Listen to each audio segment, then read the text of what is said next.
AtlantaMusicCritic.com presents A Conversation with Chris Votek.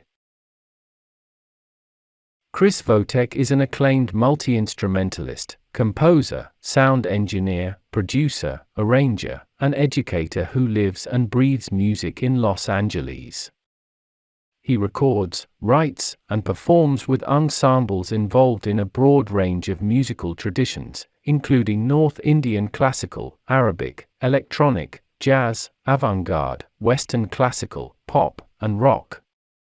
His ceaseless curiosity and devotion to musical traditions from around the world have guided him along a musical path that is perpetually evolving and enlarging. Fluent in both the language of music and the science of recording technology, Votek produces and engineers all varieties of professional music productions out of his self-built recording studio. Votek can soon be heard on his first CD, titled Memories of a Shadow. Please join William Ford, creator of www.atlantamusiccritic.com, in conversation with Chris Votek. It's great to meet you. Yeah, likewise. Thanks so much for having me. I'm excited. You bet. Where were you born? I was born in Sonoma County, which is Northern California, pretty close to San Francisco. And it's wine country. My parents were wine grape growers, farmers, but they also listened to a lot of music. So there was a lot of music in the house, from classical to prog rock to oldies, all over the place. But I spent a lot of time outside. Even though I wanted to be inside playing video games, I was out in the vineyards pruning and picking and doing field work. Did your parents play any instrument? No, well, my dad plays a little guitar and a little bass as a hobby. He also was a painter before he became a farmer. So he kind of had a life path change. He studied painting in college and then switched his plan. But yeah, neither of my parents were particularly dedicated to playing an instrument. It was always a hobby. When did you start to play? I assume it was on the cello. It wasn't, actually. I had a whole cycle of trying instruments and then changing. I started on trombone, and then I took up electric bass when I was in middle school. So I was only about 11 when I was playing electric bass. And that was the first real moment where music started to become a real important part of my life. And I was playing electric bass in like a garage band. So it was definitely not classical music at that point. It was rock. It was like Nirvana, Rage Against the Machine covers, like loud, heavy music. I guess that probably had to do with my middle school angst. Good reason as any. So when did you pick up the cello then? Not until the end of high school, actually. When I went to high school, I started playing stand-up bass. I started playing upright and like playing in school, string orchestra, and doing more notated classical-ish music, like band and orchestra. And then by the end of high school, I was honestly kind of tired of playing bass lines all the time, so I switched to cello. That's rather late to pick up an instrument. It is. Fortunately, some things translate between bass and cello as far as playing without frets and having a certain amount of finger dexterity. But it was late, and at that moment in my life, I was looking at going to music college, and I was looking at trying to get into schools with only 1 year of cello playing under my fingers. So that was a challenge. But you did go to school in music? Yeah, I went to CALARTS, California Institute of the Arts, which is not a conservatory, but a very broad, diverse, stylistically school. So I went there and I applied as composer performer. So I applied both with the pieces that I had composed up to that point and with my cello playing ability at that point. And when did you start to compose? Well, during this whole time in high school, I was composing music for an instrumental rock band. So I was playing electric bass and playing regularly and writing music regularly with a group of friends. This music was not written down, but it was composed. It was, multi layers, lots of counterpoint, lots of modal rock, I would say. Kind of in the vein of something like Godspeed You Black Emperor or the Mars Volta. So that was my most exciting, like, committed musical endeavor during high school was this band. And we had some success. We would throw a show in our little town creamery. Like, the only place to have a show if you were underage was Close Creamery, which was like it was owned by the milk manufacturer, but it was just like a big room. But we would have these shows, and we would get like 200 high school kids to come, and it was part of what really got me excited about continuing to do music was that already there was like a community around it. So when you applied to the School of the Arts, do I have the right name? CalArts, California CalArts, Institute of sorry. Arts. Yeah. And you said that you composed. Did you have to provide samples of your compositions? Yes. And at that point, I had done one other big compositional project. I spent 1 year preparing for college after I graduated from high school. And during that year, I was playing cello. And during that year, I put together a string sextet of other high school age friends and wrote an album's worth of music and recorded it. So that was my composition portfolio at that point. And that was all like chamber music. That was not rock music anymore.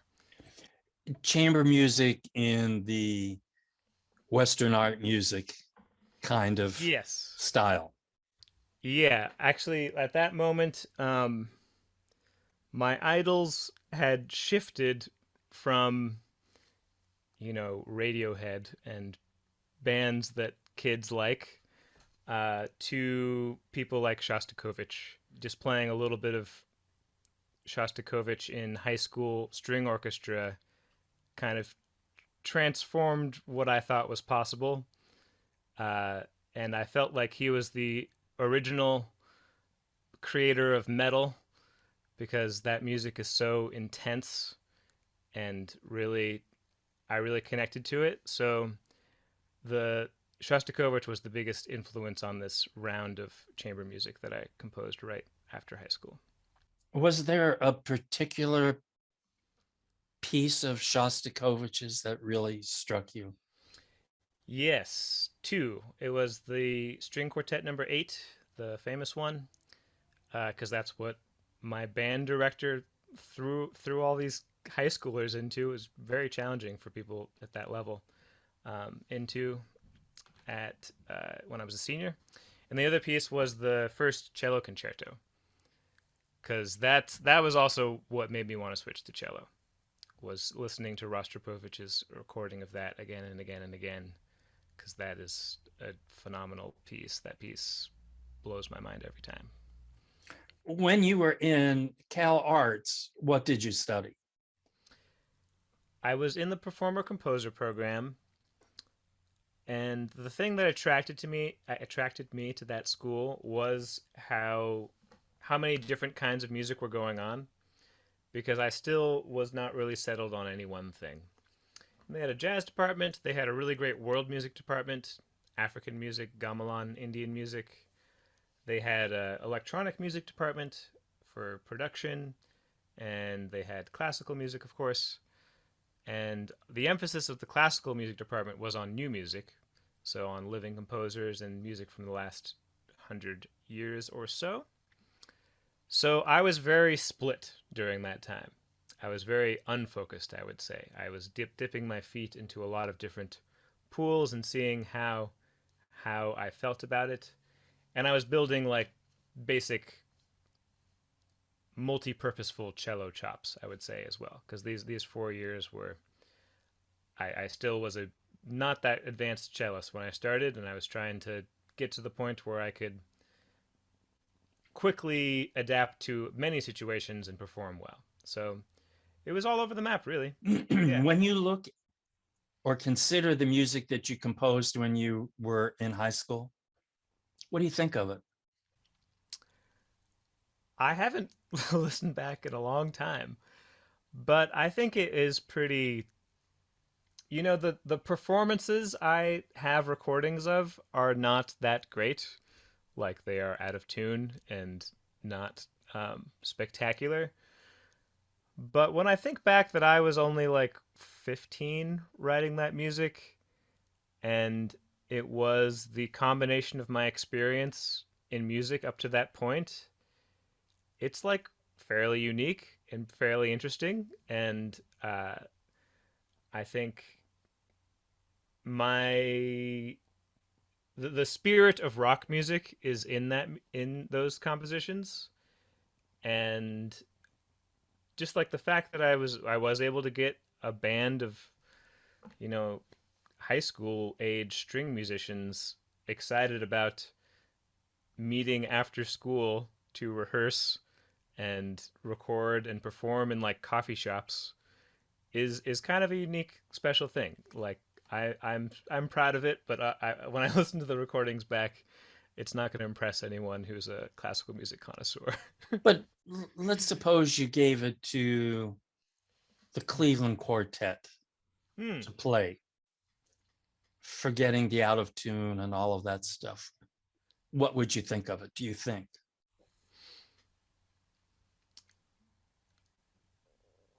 I think that I would enjoy it and assess that the use of melody and counterpoint is pretty good and pretty interesting and captivating, and dynamics are exciting. But I know that the thing that was missing was form, like attention to detail of form, having modulations, having some of these more sophisticated harmonic techniques that kind of make string quartet music what it is. Because most of these pieces were between like 6 and 12 minutes, all in one scale. That's what I knew at that point, was writing all in one scale and trying to find ways of keeping that interesting. Your assignment will be now to go back and get some sophisticated friends who will play it, and then to rewrite it to where your ear is now. Yeah. Anyway, you can do that this afternoon and get back to me tomorrow. That's a great assignment, though, and that has never even occurred to me to revisit that music in any respect. So I'm actually really glad that you have incepted that idea. Actually, it may tell you something more about yourself at that time. Absolutely, You I know, could learn what my past self was really thinking. were there particular teachers or mentors that through college that really stick out in your head? Yeah, I had an amazing cello teacher. I had Erica Duke Kirkpatrick, who is a new music specialist, but her ability to play anything from Bach to Mozart to Shostakovich to Crumb and everyone is uncanny. She's just like the sweetest woman who has no ego at all and is completely um, giving and generous with her instruction. And she was really nurturing for me at that time when I wasn't that much of a cellist showing up to college and she really helped me figure out how to catch up and build a good foundation. And that's been priceless throughout my entire career. And after you went to CalArts, did you go any further? Not in university academic education. And that was because I found Indian music at that point. So, right when I graduated, I met my first guru, whose name is Jagan Ramamurthy, amazing violinist, who moved here from India, and he actually went to CalArts as well as a adult to learn about Western music. So he was kind of broadening his perspective because he was trained in this very particular tradition his whole life, and he was really a master of it. And he moved here to broaden his perspective and try other kinds of music. Once I heard the way he played the violin, it was the first time in my life where I was like, I want to sound like that on the cello. It was a completely different sound world. And that music is not taught through university or any kind of academic institution at all. It's taught from guru to student as an oral tradition. So at that moment in my life, I was not sure whether I was going to pursue a master's or a doctorate or pursue more Western classical music training of any kind. But I met him, and it was clear to me that that was what I wanted to focus on. And not being in school actually was an opportunity to really dive deep into it. So I immediately started going to lessons every week, and he'd give me like an hour of music to learn by ear, and I would spend the whole week learning that music by ear. And everything was different from what I knew, so it took a very long time. It took a lot of effort to start figuring it out. But that's what I stuck with, and that's now still what I am focused on as a cellist. When he learned to play the violin, did he learn it in India? Mm-hmm. Yeah, so there is a rich tradition of violin in India, both in the north and the south. The South Indian music is called Carnatic music, and it's quite different than the north style, which is called Hindustani music. And my teacher is a South Indian man, so he learned South Indian violin first, which is extremely technically sophisticated. The hand position is different. You sit on the ground and put the scroll of the violin against the foot, which gives you complete freedom to slide around without, having to hold the instrument up. The sort of gamakas, that's what it's called when you're doing extremely fast sliding. That you learn that in both traditions. But he trained South Indian for a long time, and then he met Dr. N. Rajamji, who is the woman who became my teacher later. And this woman is the innovator of another, even more nuanced micro style, you could say. And that's playing Hindustani, North Indian vocal style music. So music that's only sung on the violin. So North Indian vocal music on the violin. And she is the innovator of that. Before she figured that out, no one else did it. Everyone who played North Indian music on the violin played it in the instrumental style, which is much more like a sitar plays or a sarod plays. The emphasis is on more complicated rhythms, and it's more like the way a plucked instrument works, where that's every note gets a different bow, whereas this vocal style is extremely fluid, long phrases, extremely slow tempos, everything legato, everything these gliding long phrases. It's very different. So who I now call my Guruji, Dr. N. Rajam, is the innovator of that style, and she is also the person who trained Jagan Ramamurthy, my first teacher, in that style. It's still based on the Indian raga. Yes. And can you give a 30-second overview of what a raga is? Yes. Or are, actually. Yeah, there's thousands of them. The simplest way to think about it is a scale, but it's kind of like a scale with its own personality. It has a certain mood, a certain time of day, a set of phrases that make you, like, you hear only a few notes and you immediately know that's that raga because it has the certain kind of catchy phrase that goes with it. But they really are treated like a deity or a human, or it has a personality, it has a face. And it is a scale in that it goes up one way and it comes down maybe the same way, but maybe a different way, maybe different notes coming down. So you can think of it as a scale. You can also think of it a little bit like a melodic universe. Like there's a handful of melodies that characterize each raga, and you have to include some things that make you think of that are these clear melodies, but also the possibilities are infinite, just like any scale. There's infinite combinations, and there's no end to exploring any one raga. The raga is introduced by this set of notes, Yes. and then the musician improvises after that. So is it only one statement of the scale up and down? It's more like any performance of a raga, you are only able to use a set of tones, one set of tones.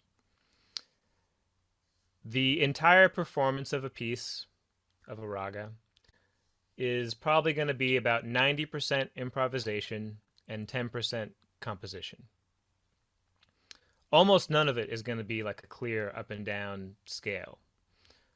It's all going to be a system, sort of a skeleton of structure, an improvisational structure that surround these little bits of compositional material. So say you're doing a 45-minute raga presentation. You'll start with some very, very slow phrases that are improvised. You'll play a probably 30-second bit of composed material and then develop it, improvise around it, come back to that little composed line, develop it more, come back to that composed line, develop it more, come back to that composed line. That's all at a very slow speed. And then you're going to go to a medium speed, do the same thing, little composed material, improvised material, back to the composed material. Third stage, even faster, composed material, improvised material, composed material, and then finish. So there's sort of all these steps you go through, and that I would call the art of rag development. It's almost like you have your sonata form that you're going through. It's very particular and structured, and a lot of learning this music is learning how that form works so that you're free to improvise as you go. So, but you're still grounded by the form. You're still grounded by the form. You can never, it's like you're given boundaries for each rag, and you can never go outside of those boundaries. You can never throw in an extra note that's not in the raga. That's called breaking the raga, and that your teachers will be very mad at you. You're not supposed to do that. Would the average Indian listener know you broke the raga? The average Indian listener who has some appreciation of Indian classical music, yes. They would know, because once you settle into a scale and hear it in this, very serene meditative space, you really, like, anything else sounds weird. And I think even like a kid would think that. Even a completely untrained ear would be very surprised if a new note came in after you've been listening to, say, only 5 notes. Because there's a lot of pentatonic ragas that are like that. Only 5 notes for 45 minutes. And the art is making it interesting for that long. It doesn't have equal intervals of tones like the Western scale does. Correct. It's full of what we might call microtones. Yeah, it's very microtonal, but it's also microtonal in a way that is very harmonious, because everything is tuned to the drone. This is music that is dronal music. Everything is played over a tambura drone. Tambura is the big gourd instrument that just has 4 strings. Often there's someone playing those 4 strings for the whole performance with their 4 fingers, like this. Nowadays, there's an electronic version that usually substitutes that person's role, so they don't have to sit there forever. And whenever I'm practicing with the tambura on. So it's all very simple ratios. It's very hearable, singable pitches over the drone. It's nothing crazy like Harry Partch's system of tones or uh, any of the systems of microtonality that you find in avant-garde modern music. It's all pretty hearable, singable, simple, pure sounding intervals. And you're only dealing with a few of them for a whole performance. And when you're studying this music, you're spending a whole month sinking into just a handful of these tones and exploring them. So it's not as intimidating as it might seem. And it doesn't sound that crazy as it might seem. They are microtones, but they're all very beautiful, singable, catchy intervals. Is it fair to say it's tonal music? Yeah, it's well, it depends on whether you mean tonal, and I might just be remembering the definition wrong. It's not tonal in the way that functional harmony is tonal, like going from 5 to 1, and having functional chord progressions, and that's a different kind of tonal, I think. But it is tonal. It's all based on a tonic, if that's what tonal means. I'll have to look that up. I haven't brushed up on the definitions in a while. Have you ever played the drone accompaniment yourself? I have. I had the honor of playing it for my first teacher, Jagan Ramamurthy, in a concert through the Music Circle, which is the long-standing Los Angeles Indian concert series. It's been founded by Ravi Shankar back in the 60s. It's been going for a long time. So I got to sit on stage with my guru and play that and try to not let my legs go to sleep for too long. And it was very profound for me just to be in that setting of a real Indian classical music performance for the first time on stage. Did you ever lose concentration? Yes, I would say I definitely did. But fortunately, it's you can go on autopilot and still keep the drone going and not have it sound bad. It's a pretty simple mechanical thing to do.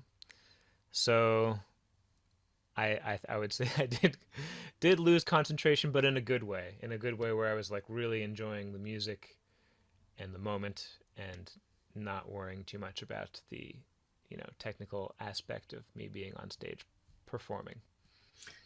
I have spoken with musicians who say that in the course of playing Philip Glass's music, which to some degree is kind of the same notion, but I also understand the differences, I think, that they lose track because it's so repetitive.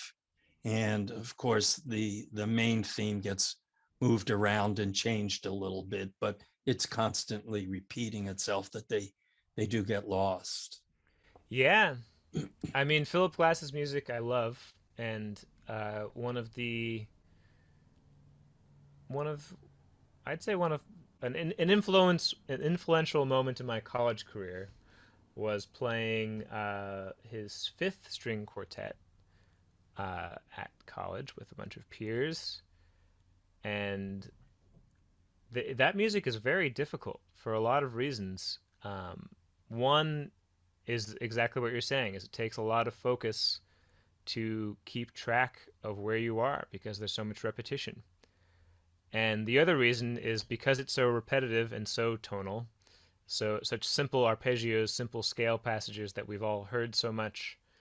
One little bit of intonation impurity really stands out. Your standards have to be really, really high for his music because it's so grounded in simple tonal patterns.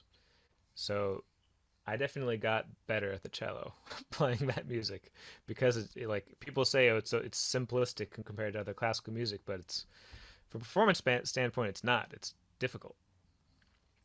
Do you play traditional classical music now? Western art music, for whatever whatever term we want to use. I do. I do. I'm a freelancer in LA, so my diet of jobs is always shifting around. It's always different. I'm at the moment I'm playing with a cross-cultural group that also plays classical music called Bridge to Everywhere. I'm still playing wedding gigs where it's a string quartet playing strictly classical music. I get hired to play in pickup orchestras and soundtracks and everything. So classical music is still a part of my life. I still absolutely love it. And I just have sort of made the choice that I'm not going to try to play any concertos, or I'm not going to try to like present myself to the world as a soloist classical cellist playing the greats of Europe. That's just I just can't do both well. I can't become uh, fluent and ready to perform a Hindustani raga and also be ready to play, super technically challenging concertos and stuff like that. It's just too hard. So we're not going to hear you do the Dvorak cello concerto, for example. Sadly, not. I've decided that I'm going to enjoy listening to it without trying to play it. All right. Today, do you have a favorite classical music composer or group of composers? Yeah, I have a lot. Most of them are somewhat on the cross cultural genre splicing tip of the classical world. So Lou Harrison is someone I listen to all the time. Terry Riley is someone I listen to all the time. I still listen to Philip Glass all the time. Still, when I listen to older music, Shostakovich is my favorite still. But also, I listen to a lot of Bach. I listen to, um, I especially like Bach. Uh, Anything that has been arranged for quartet that is Bach usually hits the spot for me. All right. Do you listen to music a lot? Problem with being a musician is that you're always having to work on music. It's hard to find time to listen to music. I listen to music when I'm in the car and when I'm cleaning and when I'm working. But usually when I'm working, it's on whatever project I have to listen to. So not that much. And all these listening experiences are dominated by Indian classical music at this point, because that's part of my homework still. I'm still getting lessons with my guru over Skype, so she is always giving me a lot of material to ingest, and that means listening to it all the time, singing it all the time, because it's a really vast repertoire. And to be a true carrier of this tradition, it's a lot of memorization and a lot of being familiar with all these compositions and having them ready to go at an instant. So I'm still on the long road towards being able to call myself a carrier of the tradition. But on a day-to-day basis, that is what the music that is like really in my heart and in my voice every day, just constantly. So if you want to carry the tradition, who do you want to carry it to? I want to carry it to people in America who are interested, because I think it's growing really. Like if you think about the history of music and the history of technology and how they intersect, 200 years ago, it would be completely impossible for someone in California to learn Indian music without completely changing their life and getting on a ship and moving to India and maybe never coming back. But now the world has gotten small and traditions can intersect more. So that's sort of what the story of my life has been studying Western classical music and then getting drawn into Indian classical music and now combining them in my own creative practice. And that's possible now. And I don't think I'm the only one who's interested in it. So, I mean, I think most people, when a musician shows up to an Indian classical music concert for the first time, they are usually interested in learning more. And I want to be the person around who they can call and get set on their path towards learning more about it. I want to share this music with anyone who's interested. If you attempt to make some kind of amalgamation of the Indian classical tradition and the Western classical condition, what does that mean practically? I mean, what do? You make a string quartet that begins with one of the raga themes, for example, and then develop it in the sonata form, for example. What are you thinking of when you talk about that? Yeah, that's a extremely good question, um, and we could segue into talking about the piece on my album, Memories of a Shadow, because I could tell you exactly what my process was like for that, because that was the idea of that piece. It's to combine Western and Indian classical traditions. I wrote that as soon as I got back from my first trip to India, and the process was like this. I had all these rag melodies in my head. I was playing them on the cello every day. I asked myself the question, what would it sound like if these melodies were combined into a string quartet or string quintet in this case, double cellos formation? What would it sound like if they were layered on top of each other? Because that's usually the limitation in Indian classical music, is that it's one melodic line accompanied by tabla, the percussion instrument, and that's it. It's monophonic music. There's no harmony, there's no counterpoint. It is all about the interplay between one rhythm, one melody.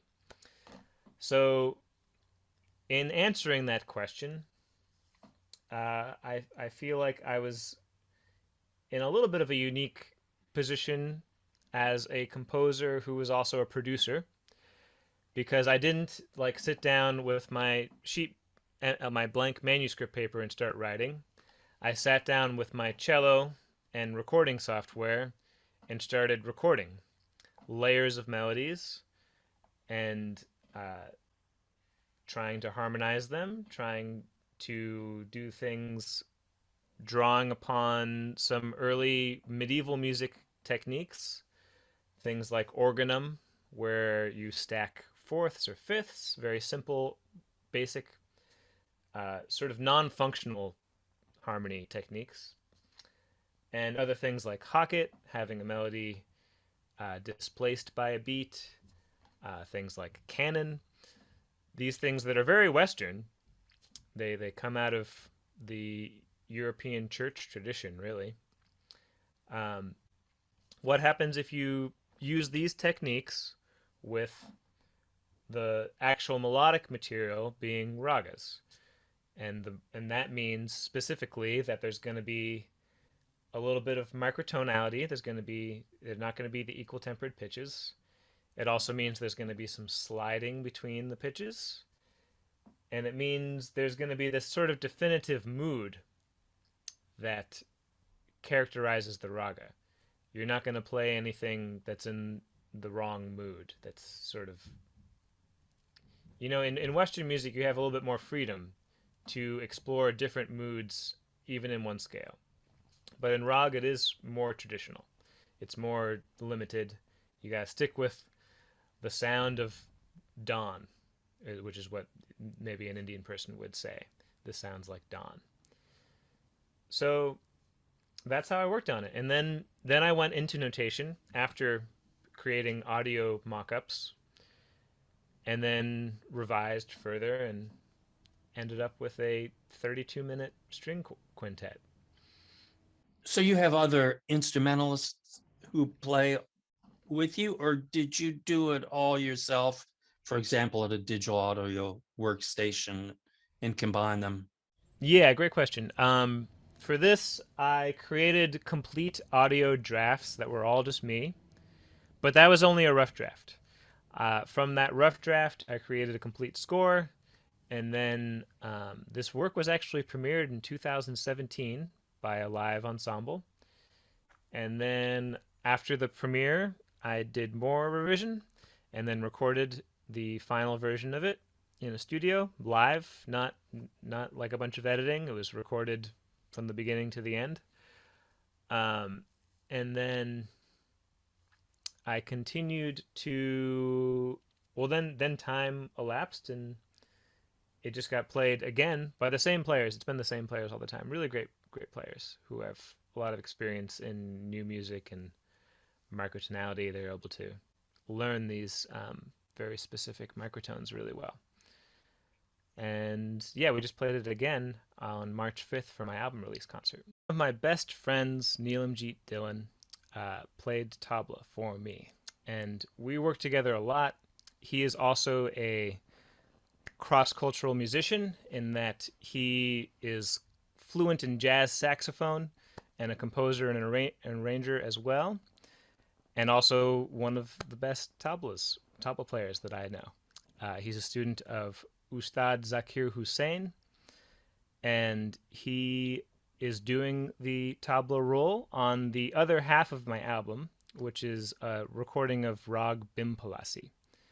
So I have to say thank you to him a million times because he really makes me sound good because his tabla playing is so beautiful. Did you have a program to write the notes for you, or did you do that yourself? It all ended up in Finale, all in Finale notation software. But I write music by hand during the compositional process. I like to have some of the time of writing be with no screens around, just cello and paper. So it's the process involved a lot of switching gears. Like I'm going to spend some time just working on this recording project that's just audio, multi-tracked audio, and then I'm going to spend some time just notating that by hand and figuring out um, how to express these phrases best in notation, because that's always another issue with translation, is that Western notations is set up beautifully to capture so many things, but for some things like slides and these ornaments that do not sound anything like the ornaments we get in Beethoven and Mozart, the translation is a little trickier. So there were sections of this where I tried to notate like even just a measure 10 different ways, and then had a friend read it until finding the way that actually sounded right. So a lot of guess and check, but sorry to give such a convoluted answer, but all different forms are part of my process: recording, notation software, and handwriting. Well, I personally find it fascinating. I don't know if anybody else does, but I do. Now, did you record it at your own studio? No, for this, I wanted to record it in a bigger room.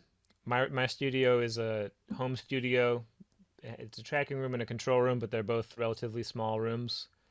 So this was recorded in a studio called The Lair, which actually closed down. It doesn't exist anymore. But it was a nice big room with beautiful acoustics. It was really great for capturing the essence of the live performance.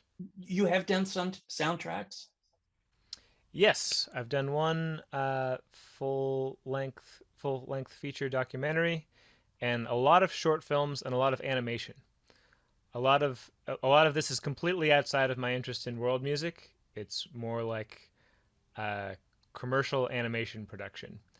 So like Looney Tunes type orchestral scoring for stop motion films. Well, I've kept you for an hour and I could continue on, but I don't think we should do that.